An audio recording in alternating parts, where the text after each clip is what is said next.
Wah, segar lah kat sini. Hai, saya Dr. Ahmad Zarif. Bersama saya lagi di sesi chillax kita.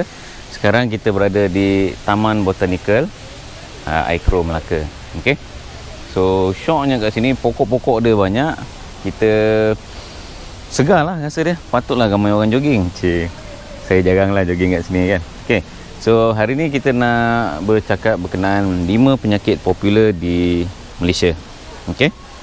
So, saya harap sedikit sebanyak kita boleh membantu orang untuk memahami dengan lebih dalam kita punya penyakit. Okey, tengok.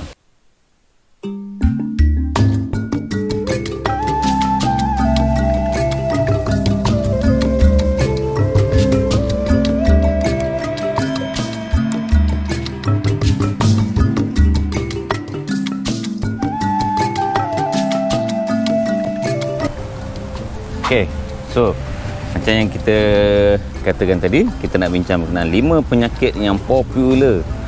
Popular tak popular sangat lah kan, tapi dia boleh dan kebanyakan waktu dia membawa maut kepada rakyat Malaysia dan seluruh dunia.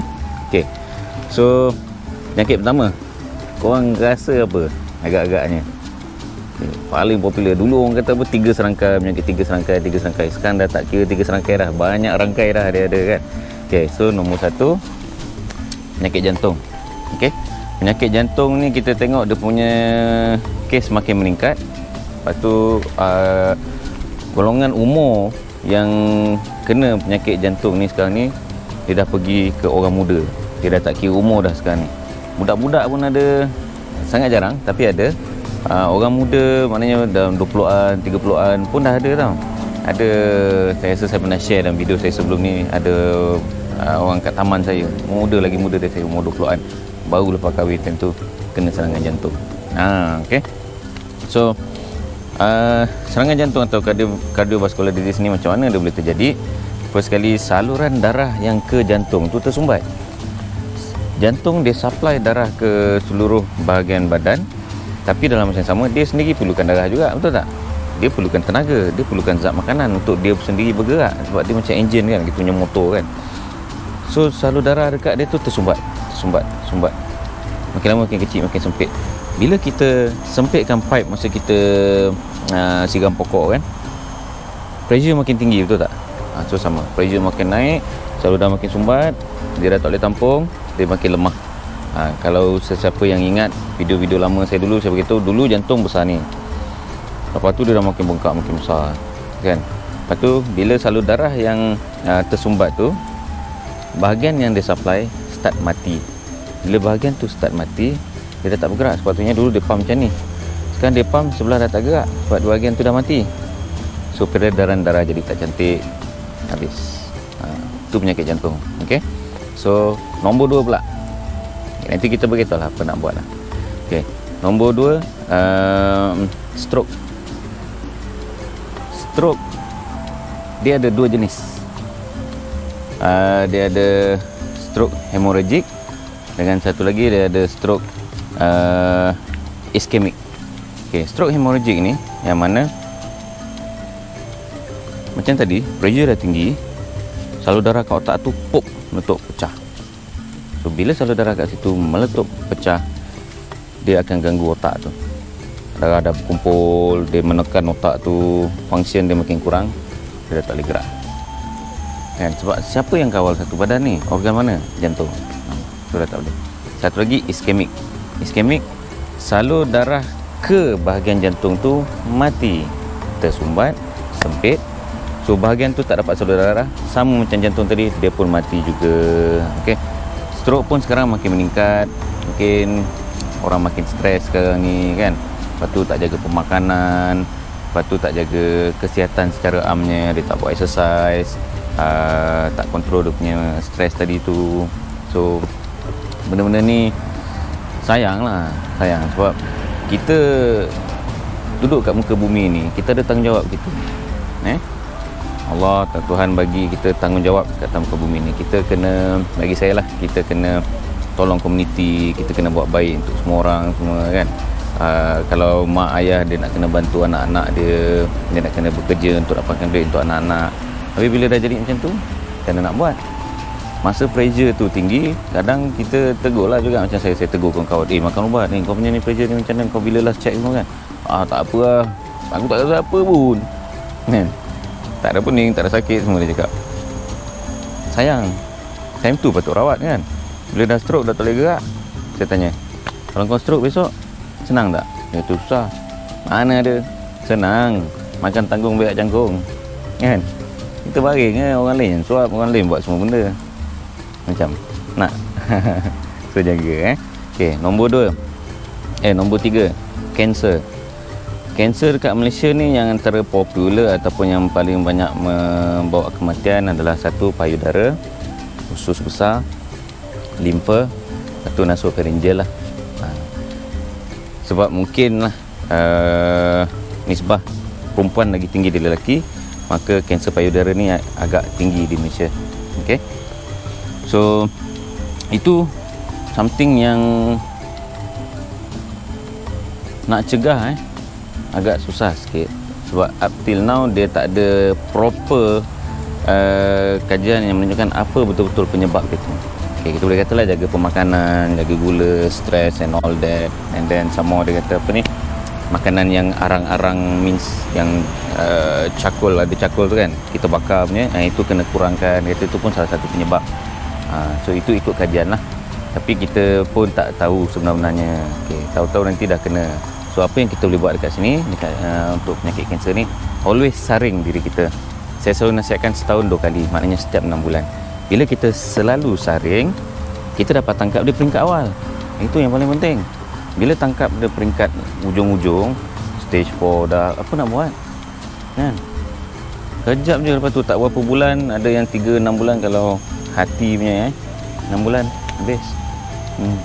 So kita buat saringan setahun 2 kali, kita tangkap peringkat awal, banyak rawatan kita boleh buat, kemo, fisio, jaga pemakanan, itu ni macam-macam.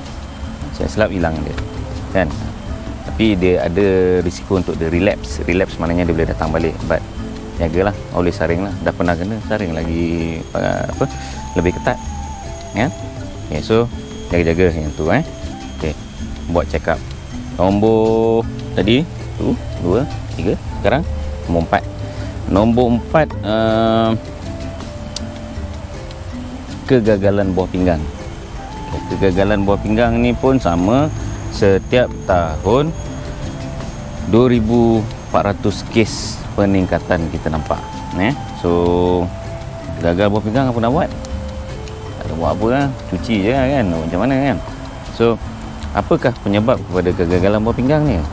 Banyak sebab, antaranya tekanan darah yang tinggi. Dia regulate pressure. So bila kita tak tolong dia jaga, bila pressure dah naik, kita tak tolong dia jaga, dia macam OT lah sepanjang masa. OT dia rosak. Lepas tu apa kerja buah pinggang ni? Kita always cari root cause. Kerja buah pinggang ni, dia tapis badan kita ni untuk buang segala sisa yang tak betul tu. Habis kalau kau bagi dia banyak sangat kerja kan, minum manis-manis tak jaga, garam tinggi, protein terlalu tinggi, samalah dia OT rosak dia. Okay, so itu antara penyebab dia. So sama jugalah, apa nak buat. Kadang kita tak tahu. Saya rasa sebab ada orang dia betul-betul tak tahu tau. Bukan tak tahu, dia memang tak tahu. Saya pun tak tahu macam mana nak jaga. Sebab dia bagi dia tak minum manis, dia tak makan manis banyak sangat. But bila kita check, sebenarnya tinggi kandungan karbohidrat atau gula yang dia ambil. Contoh nasi menggunung, tinggi tak? Gula dia tinggi, karbohidrat dia tinggi kan. So itu that's why apa kita patut buat. Sama, it's always about saringan. Okay, you saring. Bila you saring, you tangkap peringkat awal. Asal buah pinggang macam ni, asal gula tinggi macam ni, you start jaga. So sebelum sampai kat dia lagi, root cause tadi kita jaga kan. So always saring, jaga pemakanan, jaga kesihatan, exercise, jaga stres. Semua tu kena buat. Okay, last, nombor 5, agak popular sekarang ni, jangkitan kuman paru-paru. Okay, nowadays we always hear about COVID-19, tapi sebelum ni lagi pun dah ada pneumonia. Nama besar dia adalah pneumonia, jangkitan kuman paru-paru. Dia boleh disebabkan oleh bakteria virus ataupun fungus. Fungus ni jarang-jarang lah. Okay, tapi ni antara 3 penyebab dia. So tahap dia berbeza mengikut orang, mengikut imun sistem dia juga. Okay, so dia akan serang paru-paru, dia rosakkan sel-sel kat paru-paru. Sekarang ni kita tarik nafas, selesa, seluruh badan dapat oksigen, semua badan dapat bekerja dengan bagus. Tetapi bila kita kena jangkitan kuman paru-paru, cepat mengang, kejap je dah letih, kadang dia nak nafas tu mencungap, dia tarik macam orang asma. Sebab kalau dulu katalah 96% organ paru-paru kita ni tarik nafas kan, oksigen pergi kat dia, dia hantar ke orang. Tapi lepas tu katalah dah 60%, mana cukup, dah hilang berapa persen lah kat situ. So apa kita patut buat? Sama, mask, hand sanitizer. Okay, ada batuk-batuk semua, kita go and check, pergi ke klinik, jumpa doktor. Boleh? Okay, itu saja 5 penyakit kita dah bagi tadi. So ingat, apa kita patut buat?